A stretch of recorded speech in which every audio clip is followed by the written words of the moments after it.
YouTube, chicks. Get ready. You know what to do, chicks. I find him. You know, I like Chick Smooth.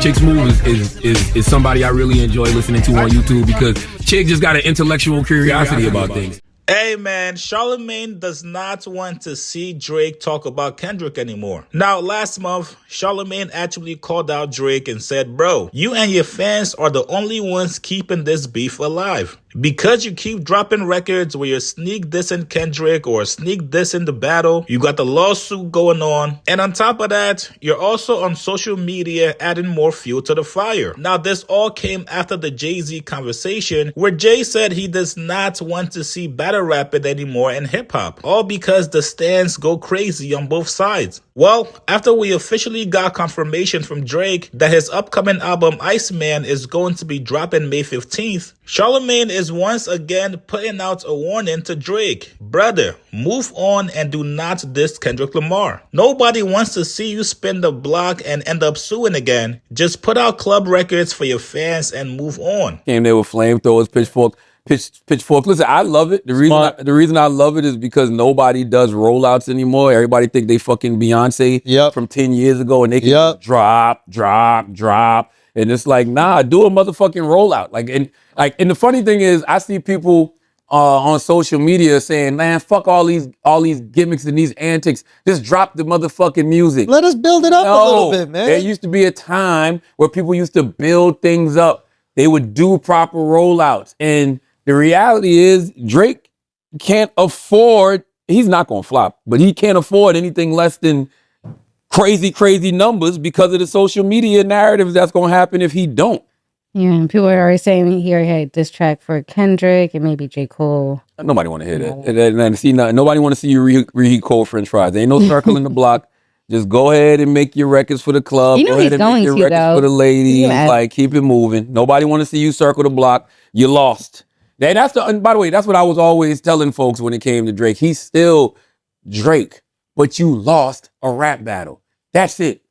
Keep it moving. The only person that made this situation worse after the fact was you with the lawsuits and everything else. Please, Drake, 2 years later, for the love of God, do not try to circle the block. Okay? You're lost. It is what it is. Keep it moving. That's it. Now, Charlamagne also responded back to The Game, who's been going crazy lately. After saying that Drake is the reason why hip-hop is down 50% right now, The Game came back with an even more crazier take. According to The Game, the world is all fucked up without Drake. The clubs are sad, and he feels like people did not appreciate him. Here's what he said. Where with Drake is people want him to be a rapper, then some people say not a rapper, but I think he has one of those names that is like, I'm not black, I'm old. You got to think, ever since Drake been quiet or chilling or not Draking as usual, the world awful, bro. You walk in clubs, everybody on their phone. Nobody looks like they having a good time no more. We don't even know, if you walked in a club today, what song would make you happy about being there right now? There's some like Yeet gonna come on, turn y'all up. He gonna turn y'all section up. Nah, this some y'all. And I'm not saying, I'm saying this is why Drake needs to go up. What are we doing, bro? Drake needs to bring the world to equilibrium. Bro, this sad without Drake in the club. It's sad, bro. But we got Drake out here feeling like we didn't appreciate him. So now he tucked away working on Iceman, chilling, feel like they don't appreciate me. He should never feel like that. So, Charlamagne, who actually works in radio, and he knows exactly how charts work, he responded back to The Game telling him, brother, you are absolutely wrong. Here's the actual facts. I do hate the narrative, though, that everybody is like, oh my God, The Game is so boring without Drake. Who's saying that? Things are not the same without Drake. That conversation's out there. But you know why it's such a whack narrative? Why is that? Because Drake ain't going nowhere. Drake just put out an album. Why are we acting like the Party Next Door album didn't come out? Why are we acting like he didn't drop mad singles over the last couple of years? Drake hasn't gone anywhere. Nokia was just last year. Why are we acting like that was 2025? Really? No. When did that album come out, Taylor? Look it up, the Drake and Party Next Door album. Some sexy songs for you. 2024 was the beef. Yeah. Some sexy songs for you. What was that other shit he had? The Wagwan Delia. Wagwan Delia, that shit like that. Like the guy, he's been putting out mad music. Okay. Like we're acting like he wasn't putting out music. Like cut it out. His shit just wasn't sticking. Yeah. But Nokia was a big record. Yeah, Nokia was. Baby girl. Like cut it out, man. When was that album? When did that album drop? 2025, What month? February. Yeah. You see what I'm saying? Oh wow. Okay. Like, stop. I hate these narratives that people create online and folks just run with because of a feeling. Nobody ever just stops and says, well, that don't make any sense because he's been putting out music for the last 2 years. Well, where is he going? Like, you know, where is he going? And like when people talk about there's no hip hop on the charts, there's reasons for that. Why is that? People aren't making the type of records that the charts want. Charting is about streaming, sales, and radio spins. You get those three things, you get records that chart. I also think it's like culture, right? Like culture asks for different things. Like the white boy indie rock bands are popping right now. And they're having their moment. And I don't know if that's like there was a moment where country was really having a moment. Maybe like, did you feel that maybe 2 years ago? Like everything was a kind of country song. The country songs were popping. With Beyonce when she dropped her. Of course. But it's like right now, maybe like the white boy indie rocker shit is popping. And maybe the pendulum has swung in that direction. And who knows how long it stays over there.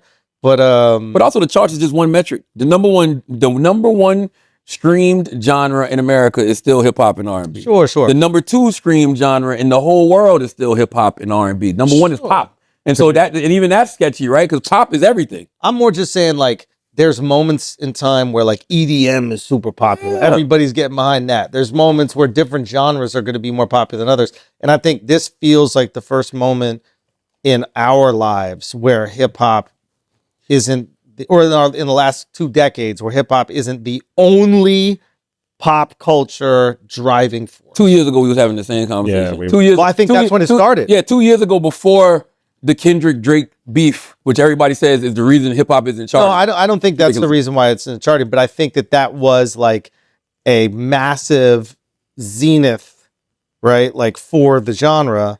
And like there's no way that it can be more, thank you so much, Alex. There's no way that it can be more popular than that. Like when Drake and Kendrick were beefing, I don't know if there was ever a time in history where rap music was more talked about, was in more conversations, was more digested, right? I can.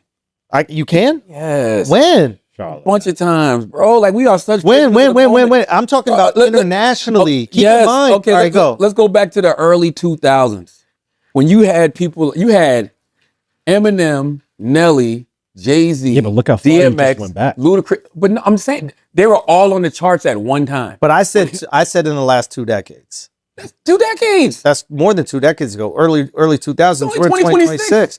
Also, what I would say is that I don't think that they were as big internationally at that time.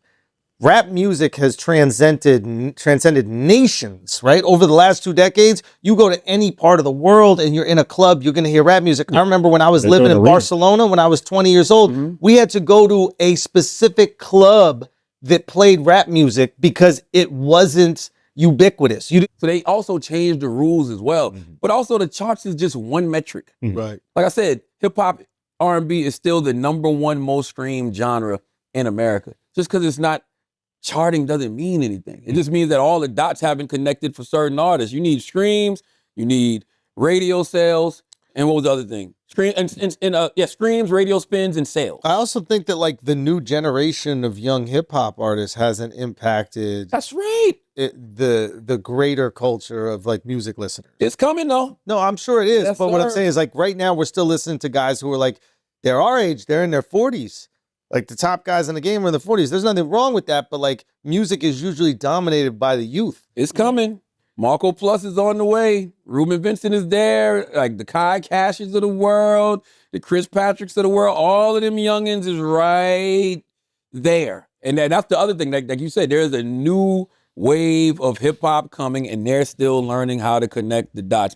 Now, from what it looks like, and I could be wrong, but a lot of Drake fans do actually want to see Drake diss Kendrick again. To them, it's all about redemption. One Drake fan said, if you really got smoke for someone, ain't no such thing as moving on. I don't get why I see people keep pushing this narrative. Who the fuck lays down when someone is trying to challenge him for his spot? Drake is still super competitive. Shots will be taken. Somebody else said he didn't lose a rap battle. He pissed off people, exposed Dot's fake activist image and awful relationship with Whitney, dissed everyone who came at him, and they tried to lie disgustingly on his name. Y'all really expected him to say nothing? Delusional. Somebody else said he got called PDF. It was recited worldwide, performed nationally, and on the annual most watched sports event, got his contract renewal tampered with, and a bunch of old co-workers jumping in on it. Yeah, you're an idiot if you think he's letting that slide as just rap battle loss. So, just like I told you guys, this is all about revenge for Drake fans. So, with that being said, do we think Drake also shares the same sentiment? If you ask me, I'll say yes, definitely. The entire rollouts for Iceman, if you guys watch the videos, is based on exposing this liar that's Pinocchio. So, it kind of gives you a general sense for the theme of Iceman. Maybe I'm tripping. You guys get in the comments below. What do you guys make of Charlamagne saying he does not want to hear any Kendrick shots on Iceman? Like this video, subscribe to my channel. I'll see you guys later, man.